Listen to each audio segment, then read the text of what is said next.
எந்த லேடீஸுமே செய்ய தயங்குற ஒரு வேலையை நான் ரொம்ப தைரியமாக செஞ்சுட்டேன். எனக்கு அந்த வேலை சக்ஸஸ் ஆச்சா இல்லை ஃபெயிலியர் ஆச்சான்றதை இந்த வீடியோக்குள்ளே போய் பார்க்கலாம்.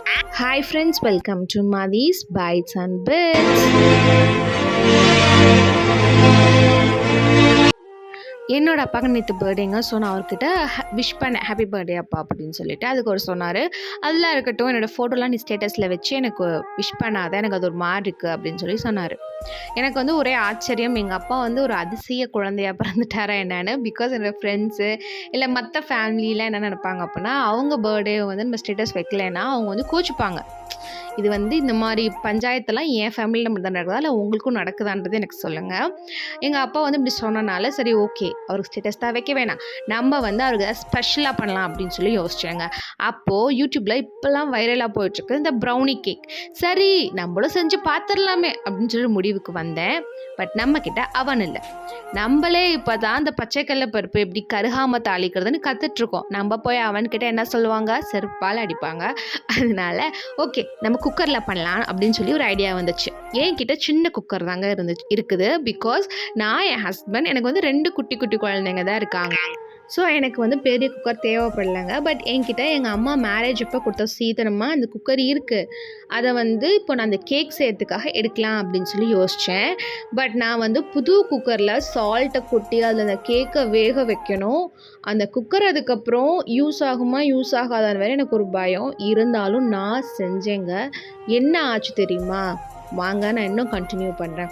ஃபர்ஸ்ட் வந்து நான் வந்து குக்கரில் செஞ்ச ஒரு பியூட்டிஃபுல்லான ப்ரௌனி கேக்கு செம்ம டேஸ்ட்டாக இருந்துச்சுங்க. நீங்கள் நம்பவே மாட்டீங்க. நான் ஃபர்ஸ்ட் டைம் செய்கிறேங்க. Actually second time.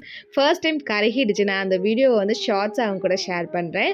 இது வந்து அவ்வளோ சூப்பராக வந்துச்சுங்க. அந்த ரெசிபி நான் கண்டிப்பாக அவங்க கூட ஷேர் பண்ணணும்னு நினைக்கிறேங்க. நீங்கள் பிகினர்ஸ், உங்களுக்கு பேக் பண்ணக்கூடிய தெரியாது, சமைக்க தெரியாதுன்னா கூட நீங்கள் செஞ்சு பாருங்கள். எனக்கே வந்து உங்களுக்குலாம் வராதா? ரொம்ப ஈஸி தாங்க.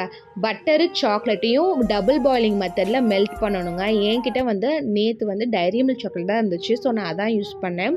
அதை நல்லா மெல்ட் பண்ணிவிட்டு அதில் வந்து நான் டம்ளர் தாங்க அளவு எடுத்துக்கிட்டேன். 3/4 டம்ளர் கொக்கோ பவுடர் போட்டு நல்லா பீட் பண்ணிட்டேன், நல்லா கலந்து விட்டுட்டேங்க.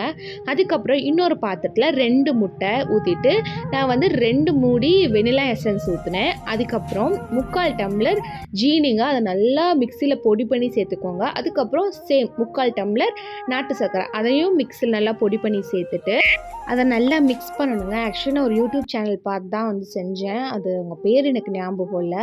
ஸோ வந்து அவங்க வந்து ஒரு மிஷின் யூஸ் பண்ணாங்க. ஸோ அதை அவங்க மிக்ஸ் பண்ணுறப்ப சூப்பராக வந்து ஒரு கெட்டியான கன்சிஸ்டன்சியில் வந்துச்சு. பட் என்கிட்ட அந்த மிஷின் எல்லாம் அந்த கலக்கிற மிக்சர் தான் இருந்துச்சு. ஸோ அதை வந்து நான் கலக்கிட்டே இருந்து எனக்கு கை வலிச்சதுனால நான் வந்து ஒரு மாதிரி தண்ணி கன்சிஸ்டன்சிலே விட்டுட்டேன்.